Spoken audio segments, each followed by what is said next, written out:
synchronization in a multi-agent system in different conditions. So open to questions. Anybody have any questions on the talk? Yeah, Steve.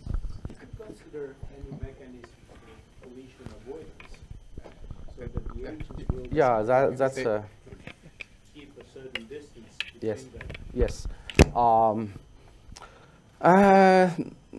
About 5 years ago, a master degree student of mine considered this in a continuous time case. But the assumption is that the local rules of the agent can be designed by us, belong to the second class of problems. You can design the local rules, the local feedback rules of the agent. Then in the continuous time case, you can prove similar things, collision avoidance. You can do that. The problem is for a given interaction rule, okay, you are not allowed to redesign or design the interaction rules. So how can you analyze that, especially in the discrete time case? That will be a problem. Yeah, thank you. Okay. Any other questions? Yeah. I have a question.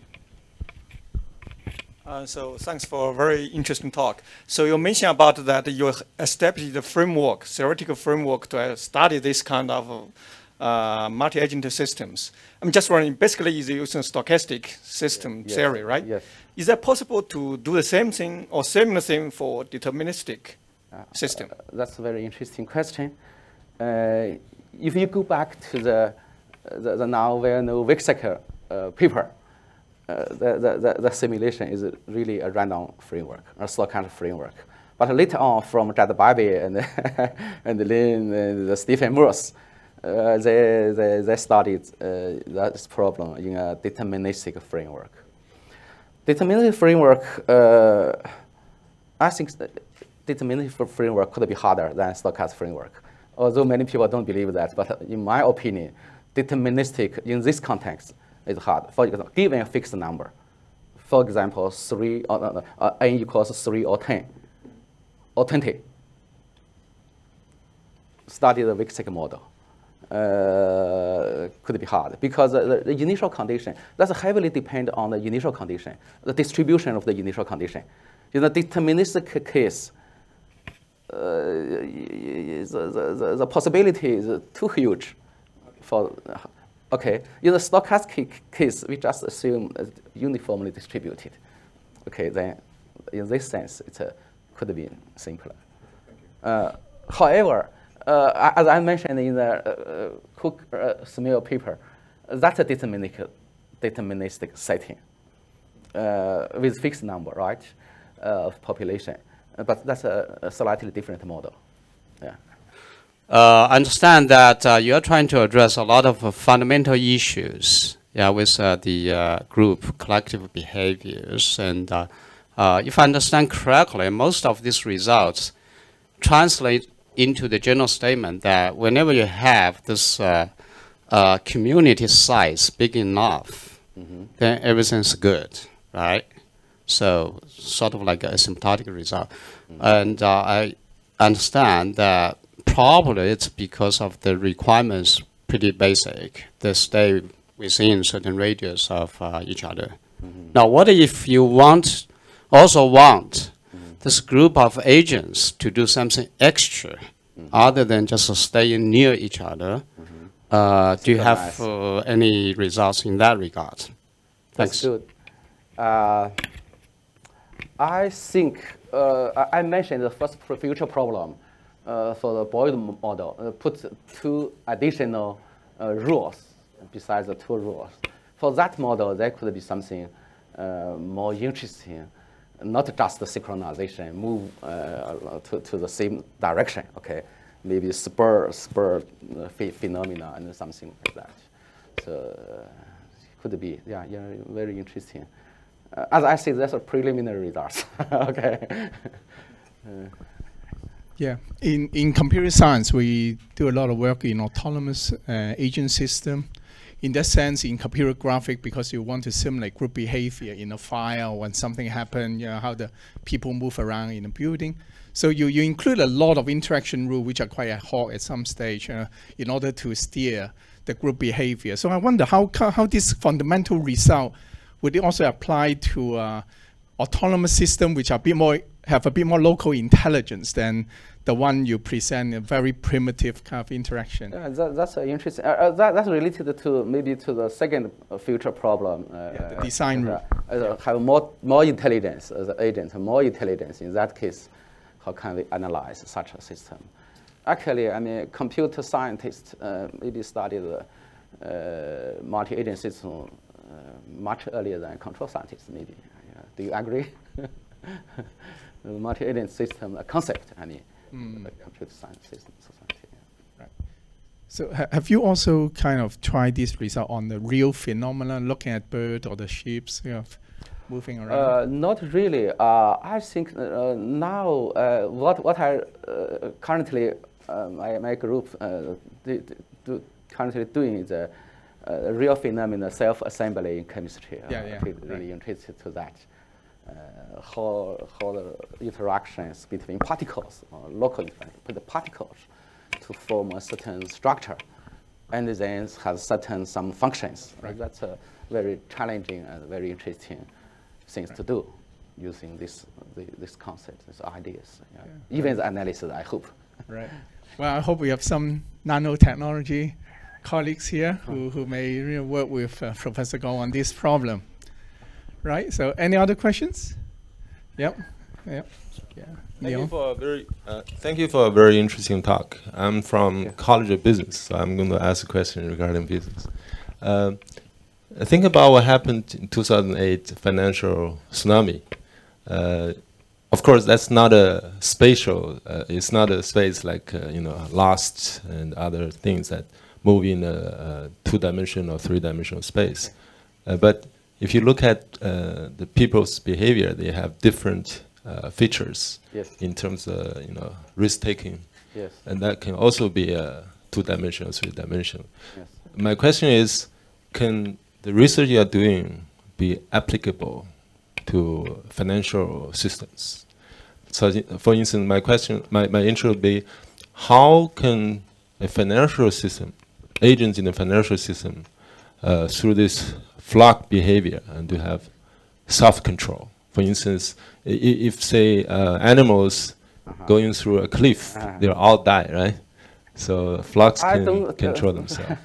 Anyhow, that's my question. Thank you for your question, but I don't think my theorem can be directly applied to this system because this system is too complicated. However, this might be related to the second future problem to be studied. The agent is more intelligent than a simple average his neighbors. So I think. Yeah. Well, I think it's also maybe we all heard about this sheep flocking behavior in the stock market. Everybody trying to buy the same share when you see your neighbor buy it. So I think the direction, the feature in direction and the orientation, you could reinterpret this buying certain shares. Okay, Sam, you have a question? Yeah, thank you.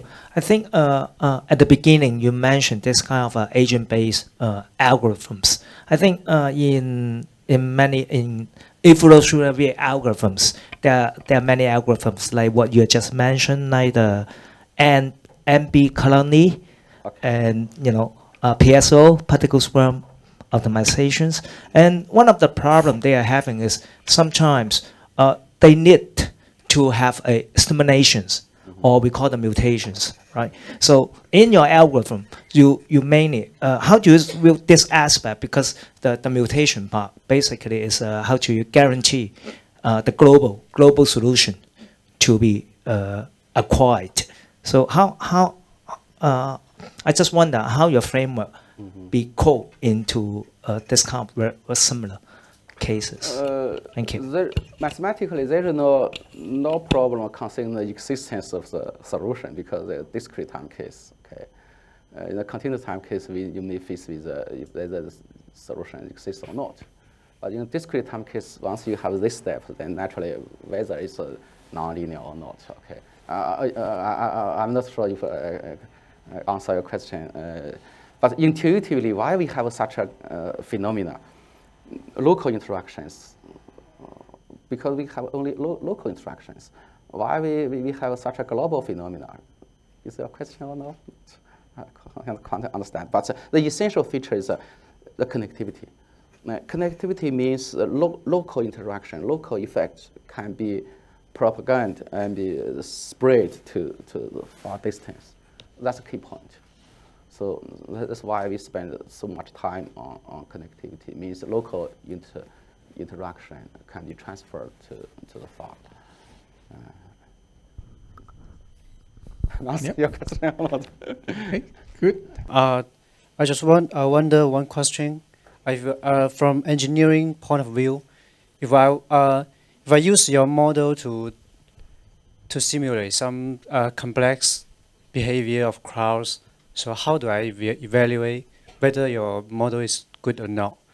Such as the behavior of the crowd looks realistic or natural according to the very basic local rules. Mm-hmm. All the local rules are something locomotion or collision avoidance, not high-level behavior such as because for human beings, lots of complex behavior than the locomotion behavior. Yes. So the only way to validate the model is use practical data, practical observations to see if the behaviors exhibited by the model is close to your observations or not.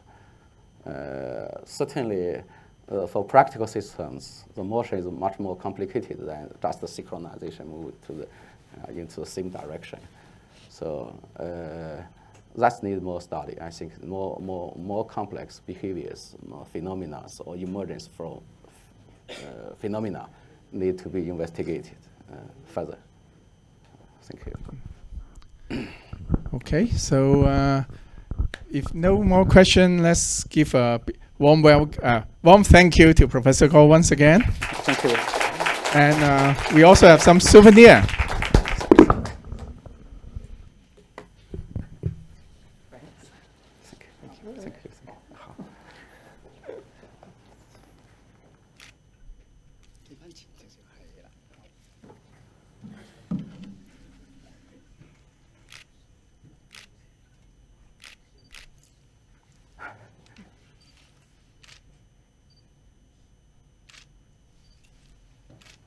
Okay. Thank you. Thank you very much. Thank